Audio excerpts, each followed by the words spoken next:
How many of you can relate to that little voice inside your head that goes something like this? You've always got to be hustling, striving, seeking, chasing, because that goal is just within reach if you just keep hustling, striving, seeking, chasing. Or maybe you've got a voice that says, okay, success will be when I actually win XYZ level of achievement. So more is better. I got to keep adding more action, more knowledge, take another course, kind of add more to my plate in order to get to that level. I'm here to tell you that for me, those are three cultural myths, and to me, they form the foundation of the problem with hustling.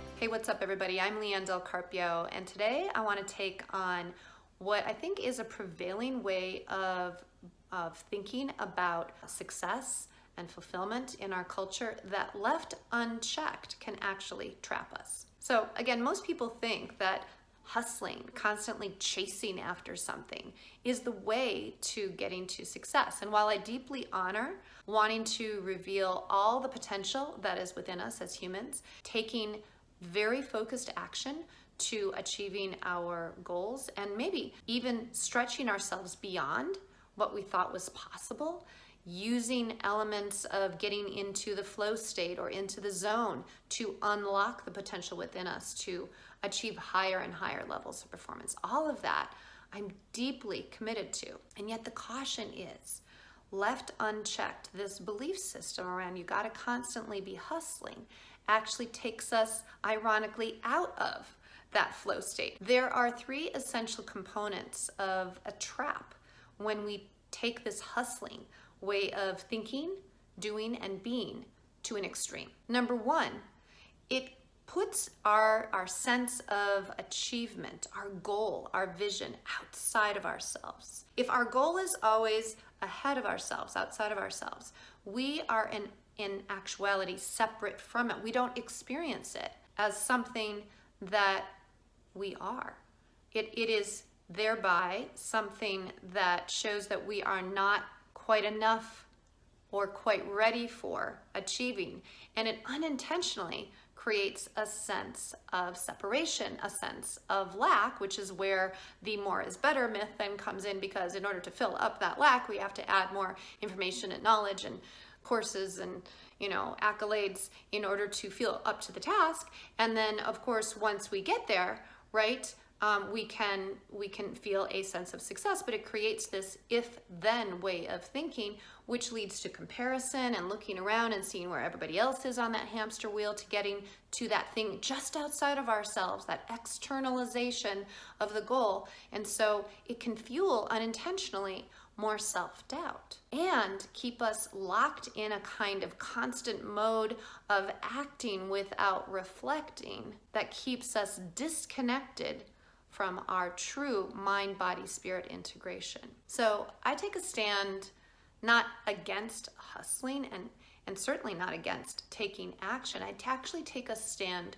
for intentional, strategic, divinely inspired action that unleashes greater fulfillment, greater freedom, and feeling more on fire about what you are here to create. And that comes from an entirely different way of being.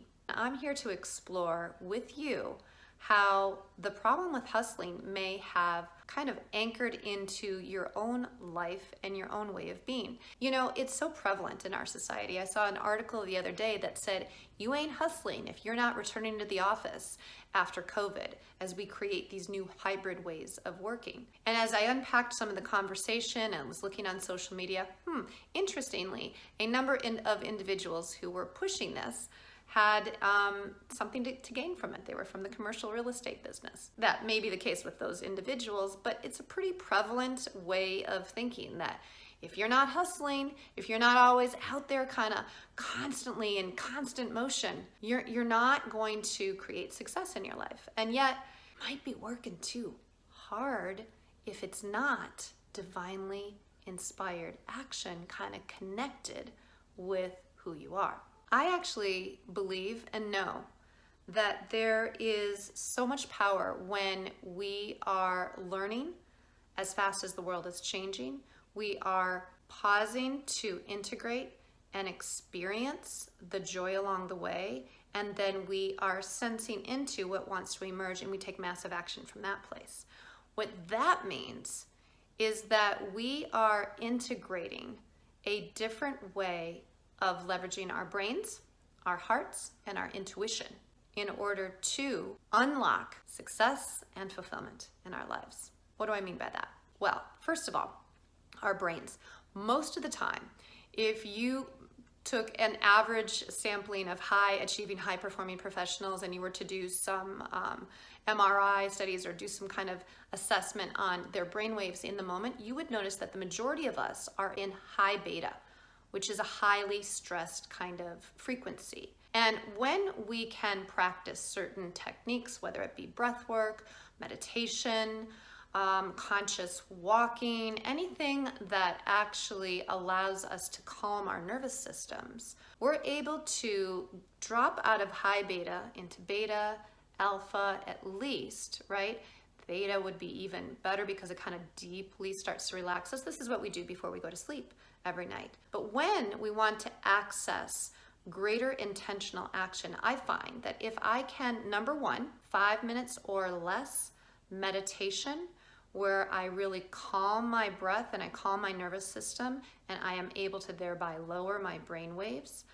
And then number two, connect in with my heart and a sense of gratitude for the experience. No matter how challenging it is, I challenge myself with one thing that I can be grateful for in the moment that is allowing me to grow.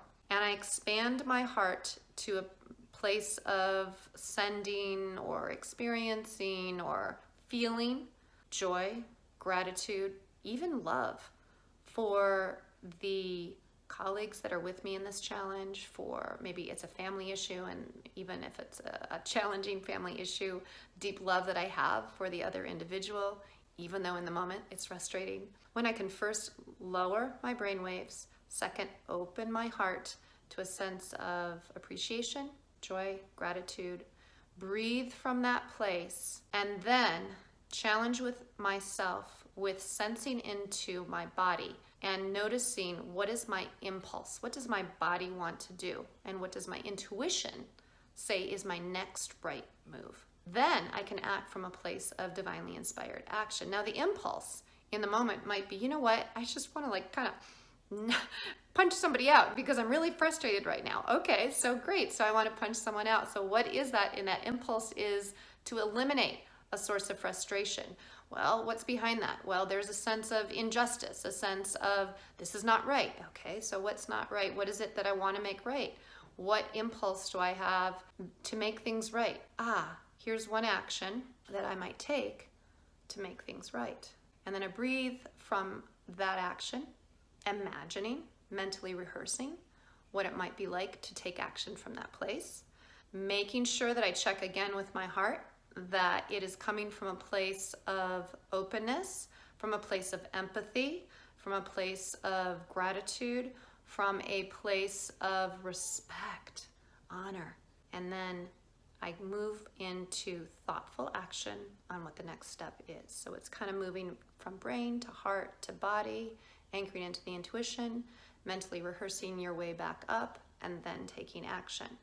With practice, this can be done in a matter of minutes, and it can be integrated into your day-to-day in between meetings by shortening your meetings to 50-minute meetings, 5-0 instead of 6-0. You free up 10 minutes, maybe 5 minutes for this kind of check-in, and then 5 minutes to actually take action.